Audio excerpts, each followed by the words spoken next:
Okay guys, so never done one of these before, so we'll have some fun. Today's intention is to basically kind of use tempo. Basically use, kind of pauses and eccentrics and put some time behind it. Now I'm going to be doing 4 particular movements: squat, pull, hinge, and push. This kind of work I like to do anywhere between 2 to 4 weeks, and then I like to rotate it in maybe every 4 to 5 months, basically 2 to 3 times per year, for a host of reasons. Mainly because it allows my tendons and tissues to actually spend some quality time getting stronger and resilient, so I don't get tendonitis and things of this nature.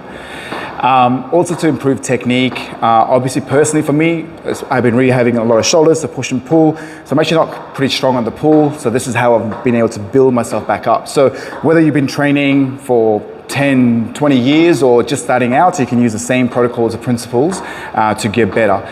So today what we're going to do is we're going to superset things, super simple: squat and a pull. Reason being, squat will be obviously kind of our legs, pull will be upper back. Then we'll do some hinge, which is basically like a pull for the upper body, but hinge being the back of the legs. We're going to do some pushing movement for the upper body. Okay, let's get stuck behind it.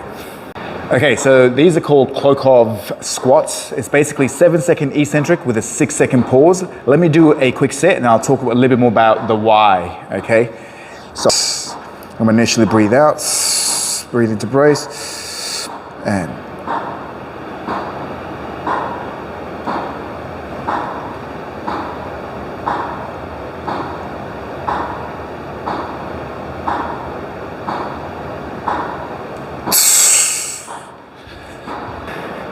sweet. So 7 down, 6-second hold. It's a freaking long time. So obviously we'll do this for maybe 1 to 2 reps only. Now, in order to kind of spend some time at the bottom, that means we got to own that end range. Okay.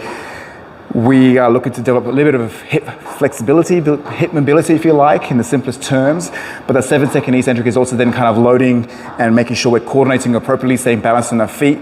So this is a variation that I absolutely love using. I keep coming back to it.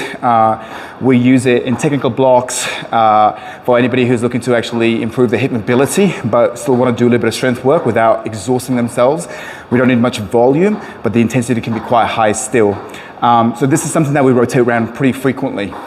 Okay, so chin-ups, basic fundamental pulling strength movements. Okay, I'm gonna do them on a single ring, partly because of my shoulder rehab. I can't actually hold a bar this way. I'm very, very weak, so having my hands closer together helps me a lot.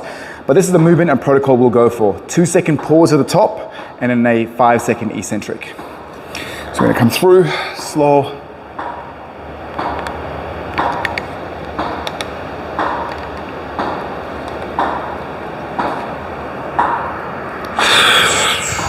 Okay, so normally kind of I do that between 1 to 5 reps. In the current program I'm doing, it's 3 reps of that bad boy per set.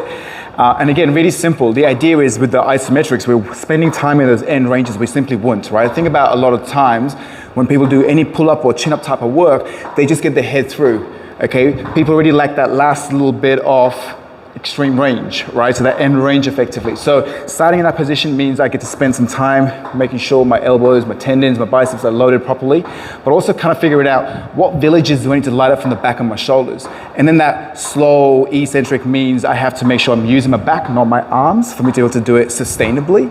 And that's kind of building the strength, the motor control that I need to be able to kind of do it for repetitions and weight it eventually sort of thing. So again, the iso to eccentric is something that we use for complete beginners who are learning how to get stronger and do the movement of just being able to pull themselves up, or somebody who's been in the game for decades, okay, and just needs a little bit of different kind of stimulus to look after their joints and whatnot, okay?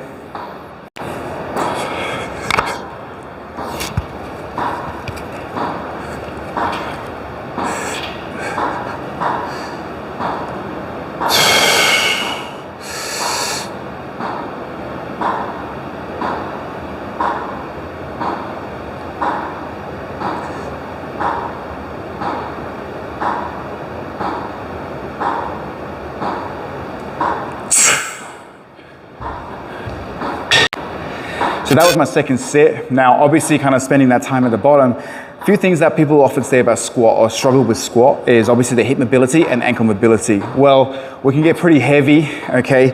And spending time at the bottom can help us actually stress the tendons, the joints in a way that we actually start to develop some end range strength. This is why, again, this particular variation, beautiful.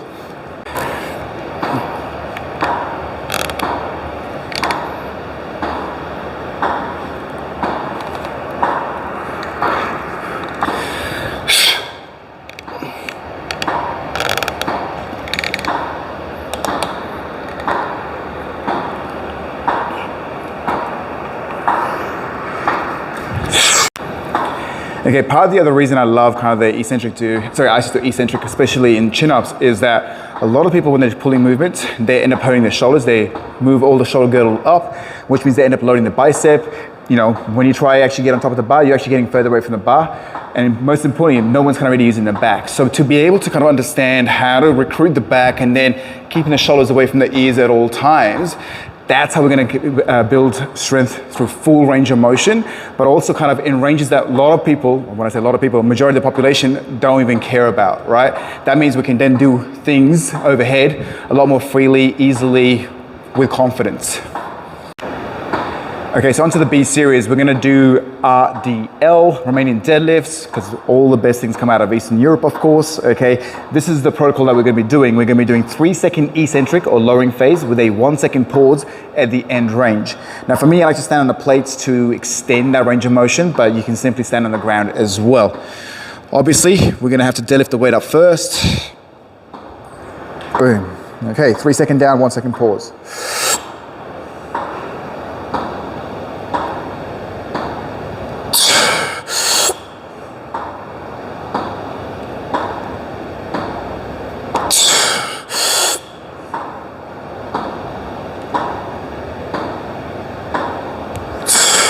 And we're going to be supersetting that bad boy with some dips. Now on dips, we're going to be working eccentric into isometric. So again, we'll kind of go for 5-second eccentric into 2-second pause at the bottom.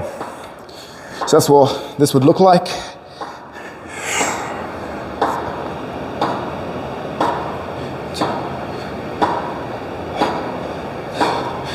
One more time.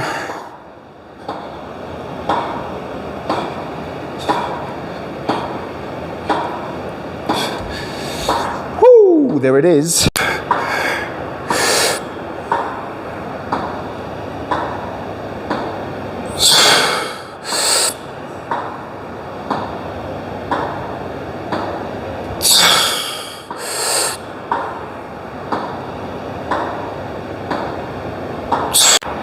Okay, so there's a whole bunch of things that is happening that I love with the eccentric iso and the RDLs. Firstly, the most obvious one, we're going to be holding onto the barbell for a little bit longer, so it requires a little bit more grip strength, but it's more about the lats. Lats kind of really come into play for a little bit longer, so it's almost kind of like a straight arm pull.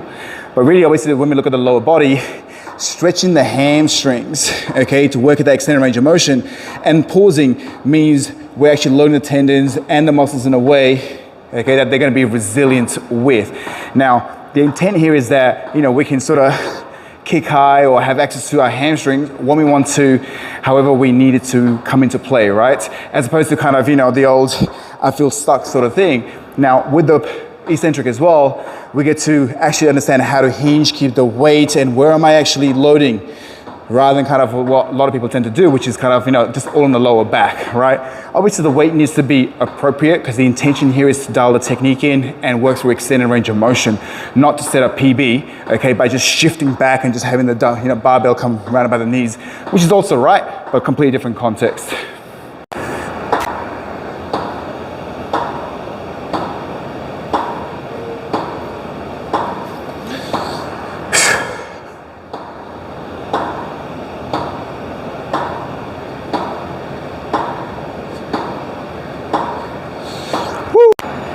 So, you know, some people say dips is like the squats for the upper body, right? But it's also something that a lot of people really kind of struggle with because they feel a lot of discomfort at the front of the shoulders. Similar to the chin-up analogy, you know, with the isos, you know, the intent here is to make sure people understand that we're pushing the ground away from us. So the shoulders and knees are always away from each other, which means we have to stabilize using the stuff in and around here, the pressing muscles.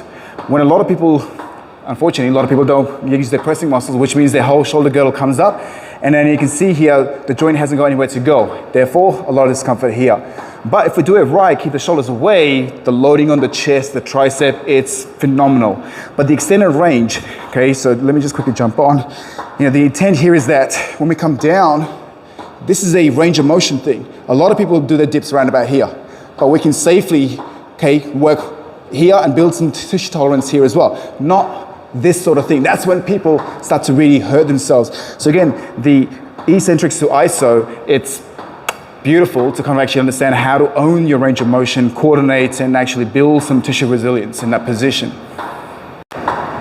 So a few things that may help you with this kind of work. First of all, understanding how much of it to do. So, you know, I like to kind of do between 3 to 4 sets depending on how hard we're going. Obviously, repetition wise, as I mentioned, for the squats, we're doing 1 to 2 reps.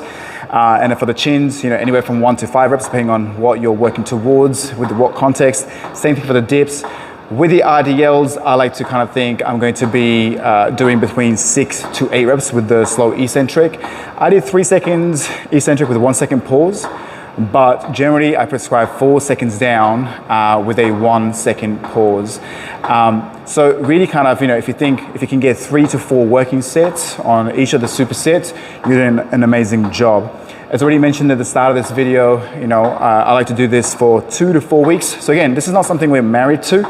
We're using it as a tool to give the body the stress that it really kind of needs for us to be more resilient, get better at the work that we want to do.